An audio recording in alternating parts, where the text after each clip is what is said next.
रात के लगभग 2 बजे का समय। मध्य पूर्व के आसमान में अचानक सायरन बजने लगते हैं। रडार स्क्रीन पर कई तेजी से बढ़ती हुई लाल बिंदुएं दिखाई देती हैं। मिसाइलें, ड्रोन और इलेक्ट्रॉनिक सिग्नल्स।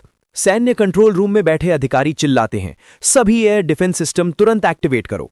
कुछ ही सेकंड में आसमान में धमाके गूंजने लगते हैं। इंटरसेप्टर मिसाइलें हवा में उड़ती हैं, रडार चीख रहे हैं, कमांडर आदेश दे रहे हैं और दुनिया को समझ में आने लगता है कि मध्य पूर्व की दो सबसे खतरनाक ताकतें, इजराइल और ईरान, एक ऐसी टकराहट की तरफ बढ़ रहे हैं जो पूरे विश्व को हिला सकती है। लेकिन सवाल यह है, आखिर ये दुश्मनी शुरू कैसे हुई? क्यों इजराइल और ईरान एक दूसरे को खत्म करना चाहते हैं? और अगर इन दोनों देशों के बीच सीधी जंग हुई तो क्या ये सिर्फ मिडल ईस्ट तक सीमित रहेगी या फिर दुनिया को तीसरे विश्व युद्ध के दरवाजे तक पहुंचा देगी? आज की इस कहानी में हम समझेंगे इस खतरनाक टकराव की पूरी कहानी।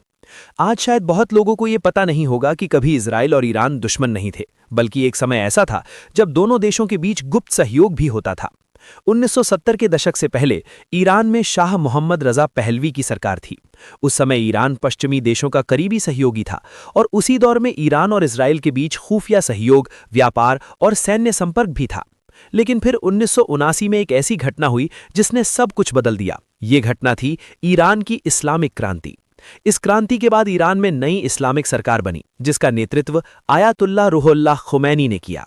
नई सरकार का मानना था कि इजराइल एक अवैध राज्य है और उसे खत्म होना चाहिए। यहीं से शुरू हुई इजराइल और ईरान के बीच विचारधारा की सबसे खतरनाक दुश्मनी। सीधी जंग तो कभी नहीं हुई, लेकिन पिछले कई दशकों से दोनों देश एक छिपी हुई जंग लड़ रहे हैं, जिसे विशेषज्ञ शैडो वॉर कहते हैं। इस युद्ध में साइबर हमले, गुप्त ऑपरेशन, ड्रोन हमले और प्रॉक्सी मिलिशिया सब कुछ शामिल है। ईरान ने मध्य पूर्व में कई संगठनों को समर्थन दिया, जैसे लेबनान का हिजबुल्लाह और गाजा का हमास। इन संगठनों का मुख्य लक्ष्य इजराइल के खिलाफ लड़ाई है। दूसरी तरफ इजराइल ने भी कई बार ईरान के सैन्य ठिकानों और वैज्ञानिकों को निशाना बनाया। दुनिया भर में कई रहस्यमयी घटनाएं हुईं। ईरान के परमाणु वैज्ञानिकों की हत्या, साइबर हमले और परमाणु सुविधाओं में विस्फोट। इनमें से सबसे चर्चित हमला था स्टक्सनेट साइबर अटैक। ये एक बेहद खतरनाक कंप्यूटर वायरस था जिसने ईरान के परमाणु कार्यक्रम को भारी नुकसान पहुंचाया। कई विशेषज्ञ मानते हैं कि यह हमला इजराइल और अमेरिका द्वारा किया गया था। हालांकि इसकी आधिकारिक पुष्टि कभी नहीं हुई, लेकिन इससे साफ हो गया था कि ये लड़ाई अब सिर्फ सीमा पर नहीं, बल्कि टेक्नोलॉजी और खुफिया दुनिया में भी चल रही है। अगर कोई एक कारण है जो इस टकराव को सबसे ज्यादा खतरनाक बनाता है, तो वो है ईरान का परमाणु कार्यक्रम।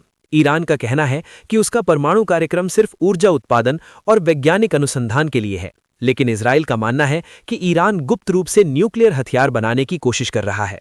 अगर ईरान के पास परमाणु बम आ गया तो इजराइल के लिए यह अस्तित्व का सवाल बन जाएगा। इसी वजह से इजराइल ने कई बार चेतावनी दी है कि अगर जरूरत पड़ी तो वो ईरान के परमाणु ठिकानों पर सीधा हमला भी कर सकता है। ईरान और इजराइल की लड़ाई सिर्फ दो देशों की लड़ाई नहीं है, बल्कि ये पूरे मध्य पूर्व में शक्ति संतुलन की लड़ाई है। एक तरफ ईरान है जो अपने प्रभाव को इराक, सीरिया, लेबनान और यमन तक बढ़ाना चाहता है। दूसरी तरफ इजराइल है जो अपने आसपास किसी भी दुश्मन को मजबूत होते नहीं देखना चाहता। इसी कारण मध्य पूर्व कई बार युद्ध के कगार पर पहुंच जाता है। जब भी हमास और इजराइल के बीच संघर्ष होता है तो तनाव और बढ़ जाता है, क्योंकि इजराइल का मानना है कि हमास को ईरान से समर्थन मिलता है। इसी वजह से हर नया संघर्ष ईरान और इजराइल के बीच तनाव को और बढ़ा देता है।